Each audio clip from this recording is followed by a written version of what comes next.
నమస్తే, నేను మీ doctor Bhuvanagiri Phanipavan, founder and chairman ఈ అభ్యాస అకాడమీ. మరో అభ్యాసి శీర్షికకు స్వాగతం. మామూలుగా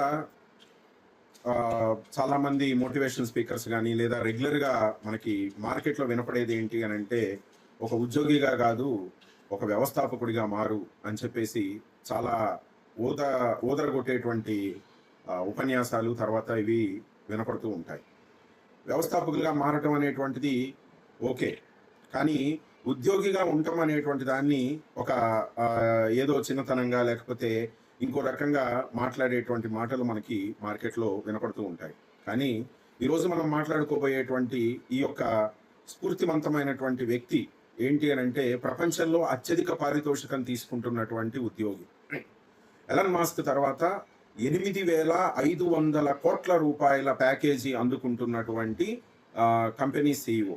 అంటే పెద్దవారికి వైద్య సేవలు తర్వాత ఇలాంటి వెల్నెస్ సర్వీసెస్ అందించేటువంటి కంపెనీ అయినటువంటి వెల్ టవర్స్ యొక్క CEO. ఈ వెల్ టవర్స్ యొక్క CEO అయినటువంటి మనం మాట్లాడుకునేటువంటి వ్యక్తి శంఖ్ మిత్రా. శంఖ్ మిత్రా గారు కోల్కతా వాస్తవ్యులు. ఏంటి మిత్రా యొక్క స్పెషాలిటీ అని అంటే, ఎలన్ మాస్క్ తర్వాత అత్యధిక పారితోషికం తీసుకుంటున్నటువంటి CEO. ఈరోజు మనం చూస్తే చాలా పెద్ద కంపెనీలకు CEOలందరూ కూడా భారతీయ సంతతి వ్యక్తులుగానే ఉన్నారు. మనం గూగుల్ కానీ, మైక్రోసాఫ్ట్ కానీ, లేకపోతే ఇంతకు ముందు ఉన్నటువంటి పెప్సీ కానీ, ఇలా ప్రపంచంలో ఉన్నటువంటి అత్యంత జనాదరణ పొందినటువంటి కంపెనీల CEOలందరూ కూడా భారతీయ సంతతిగా ఉన్నవారే. సో ముందు ఒక మైండ్ సెట్ పోగొట్టుకోవాల్సిన విషయం ఏంటి అని అంటే, ఉద్యోగిగా ఉండటం ఏదో తక్కువ, వ్యవస్థాపకుడిగా ఉండటం ఏదో గొప్ప అనేది కాదు. ఉద్యోగిగా ఉంటూ ఆ యొక్క వ్యవస్థలో నువ్వు ఉన్నతమైనటువంటి పొజిషన్లో ఉండడం అనేటువంటి దానికి ఆలోచన చేయాలి. అలా ఆలోచన చేసినటువంటి వ్యక్తి శంఖ్ మిత్రా. ఏమి అని అంటే, బాల్యం నుంచి ఇంజనీరింగ్ గ్రాడ్యుయేట్గా కోల్కతాలో చదువుతూ ఉన్న తన యూనివర్సిటీ అయినటువంటి జోధ్పూర్ యూనివర్సిటీలో తను ఇంజనీరింగ్ గ్రాడ్యుయేట్గా ఉంటున్న లైబ్రరీలో ఎప్పుడు కూడా బిజినెస్ పేపర్లు చదువుతూ ఉండేవాడు. సో బిజినెస్ పేపర్లు చదువుతూ ఎప్పుడు కూడా బిజినెస్ మీద ఒక అవగాహన ఉంటూ ఉండేది. అంతేకాకుండా వారన్ బఫెట్ని అత్యంత ఆరాధిస్తూ ఉండేవాడు. అంటే ఎప్పుడు కూడా ఆయన యొక్క సూత్రాలని, ఆయన యొక్క పద్ధతుల్ని పాటిస్తూ ఉండేవాడు.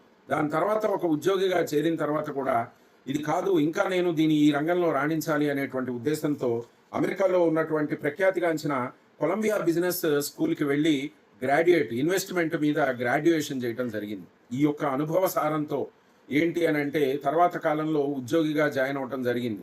ఇంకా అక్కడ తనకి సంతృప్తి పొందక వాల్ స్ట్రీట్లో ఈ యొక్క ఫైనాన్షియల్ మేనేజ్మెంట్స్, ఇన్వెస్ట్మెంట్ మేనేజ్మెంట్ మీద దిట్టగా మారటం జరిగింది.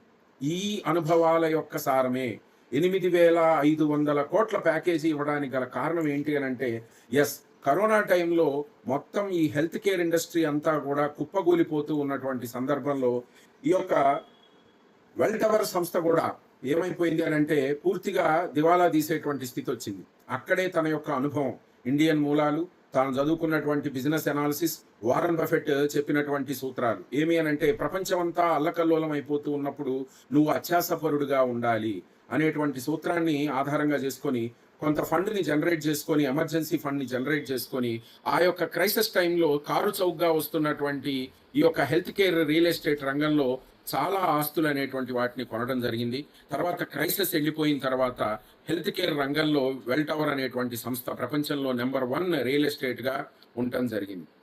ఇదంతా ఏదో ఆషామాషిగా జరిగినటువంటిది కాదు, అకుంఠితమైనటువంటి దీక్షా దక్షతలు.